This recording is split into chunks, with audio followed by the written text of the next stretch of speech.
আসসালামু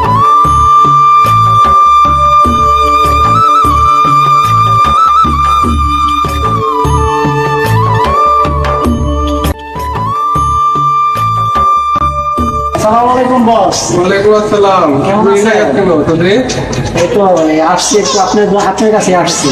বস, দেশের পরিস্থিতি তো ভালো না, কোঠা আন্দোলনে অনেক ভাঙচুর করতেছে, রাস্তায় বেরোতে পারতেছি না, গাড়ি ঘোড়া চালাইতে পারতেছি না, বগুলা বানিয়ে খাই কি, কিছু বাজার সাথে নাই। এখন তো কিছু যদি টাকা দিতেন তাহলে আমি বগুলা বানিয়ে কিছু বাজার সাথে করে খাইতাম আর কি। বাড়িতে বাজার নাই আর আমার বাড়িতে বস করে এটা কি টাকশালা নাকি? তুমি জানো না মোটর ডিপার্টমেন্টে টাকা ঘুরলে টাকা না ঘুরলে টাকা নাই। এতদিন যে টাকা কামাইছো এই টাকা কি সবগুলো মাল খাই শেষ করে ফেলছো? বস, আপনি জানেন না আমি এগুলো মাল টাল খাই না, আপনি তারপরে আমার এগুলো বলতেছেন কারণ কি? টাকা দিবেন না, ভালো কথা, সুন্দর মতো বলবেন, চলে যাবো না। না যা আনতে বাবা, তুমি না বলছিলে আজকে আমার মজা কিনে দিবা? আচ্ছা বাবা, তোমাকে তো বলছিলাম মজা কিনে দেবো। আচ্ছা চলো।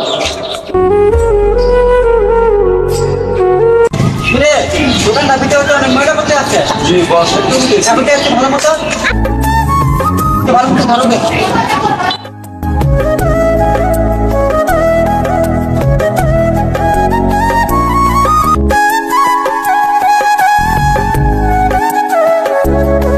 বাবা নিবি, তুমি কি খাবা দেখো তো, কোনটা খাবা তুমি দেখো।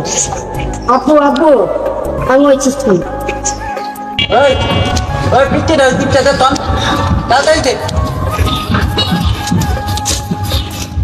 পরের ভাই তাহলে আপনি আমার বাকি খাতায় এই টাকাটা লিখে রাখবেন, আর গাড়ি ঘোড়া যখন চলবো তখন আমি আপনার টাকাটা পরিশোধ করে দেবো, ঠিক আছে? ভাই বাকিটাকে দিতে পারবো না, দেশের যে পরিস্থিতি আমরা বাকিটাকে দিতে পারবো না। নগদ টাকা যদি থাকে তাহলে না, তা না হলে থুয়ে দেন। ওই আপনার ঠিকটা নিয়ে নে তন।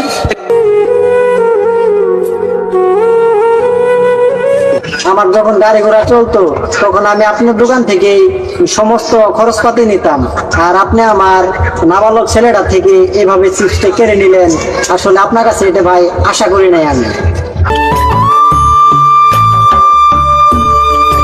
বাবা নিবি, তুমি মন খারাপ করে না, ঠিক আছে? তাহলে আমি তোমার জন্য বাজার থেকে বাজার করে আসি আর তুমি বাসায় চলে যাও, ঠিক আছে?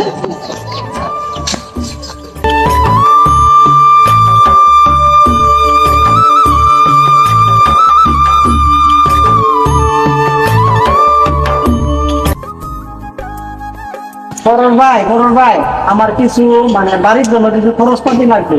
1 কেজি আটা আর 1 কেজি চাউল আর 1 কেজি লবণ।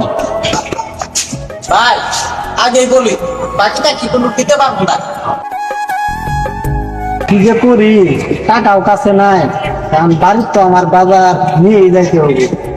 আচ্ছা ভাই, চিন্তা ভাবনা কোনো কারণ নাই, আমি নগদ টাকায় নিয়ে আসছি, আপনি নগদ টাকায় দিয়ে আমি মাল নিয়ে যাবো ইনশাল্লাহ। আপনার খরচগুলো দেখুন। আচ্ছা ভাই।